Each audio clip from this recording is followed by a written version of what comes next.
Hi, I'm Kevin Eikenberry, and I'm here to help you reach your potential as a leader and a human being. Welcome to Remarkable TV. On today's episode, we're going to talk about negativity and what we should do when it happens around us. Are you ready? Let's get started.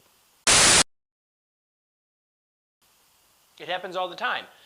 You have an idea or something that you're interested in, or something an idea that you support, or even an idea that you just like to explore, and you share it with someone and you are greeted with immediate and vociferous negativity.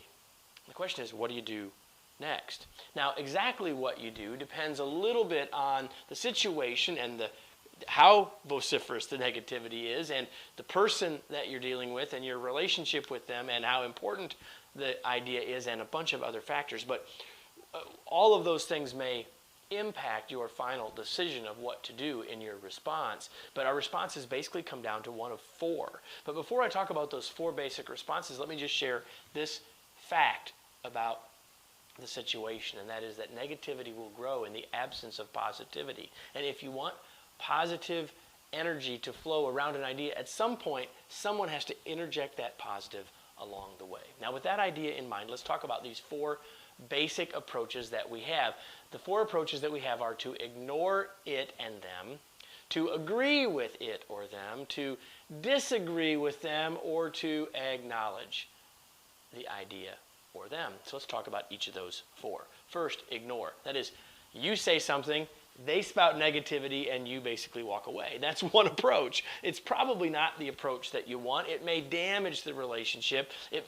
And here's the other thing. Even if it doesn't damage the relationship, if you basically ignore it or just move past it, you haven't done anything at all to address it. In fact, you may have made the negativity greater, because now people aren't not only disagreeing with the idea, they're upset with you. Ignoring is one of our choices. The second choice is to agree with them. You share an idea, they share their negativity back, and you say, you know what, that's a really good point. I agree with what you're saying. Now, there may be something where you agree with part of their point, but if you don't agree with all of their point, that agreement doesn't necessarily help either, because you're, again, expanding the negativity. You're basically urging them on with that negative thought.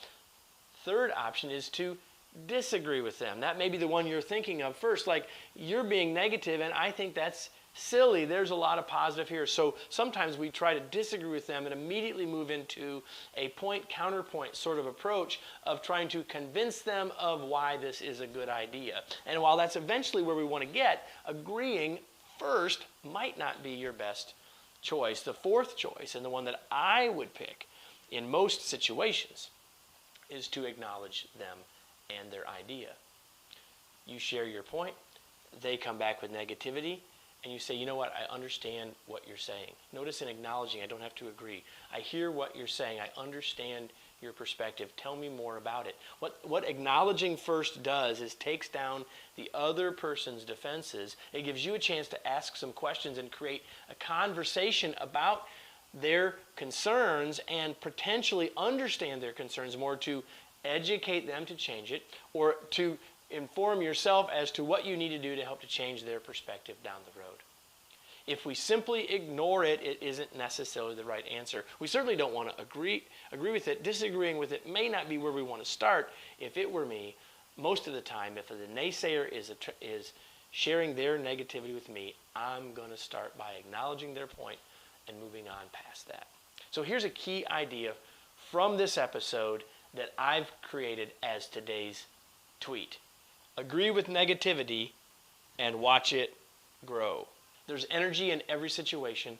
There's energy around every idea, and there's energy in every organization. And as a leader, we are responsible for recognizing the energy and doing all we can to manage and influence the energy in a positive direction to create what we want to actually create. And that's just one of 100 topics that come up when we teach new leaders in one of our leadership workshops. Whether that's the Remarkable Leadership Workshop, or whether that's the Bud to Boss Workshop.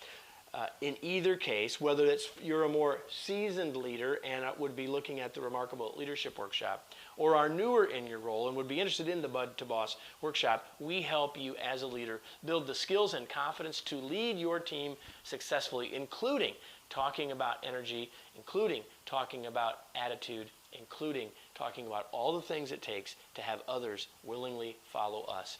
All done in an interactive, fun, engaging, practical learning experience. If you're interested in learning more about either one of those workshops, all of the information is on this video or on the page that you're on. I hope you'll take advantage, and I look forward to seeing you at a future workshop.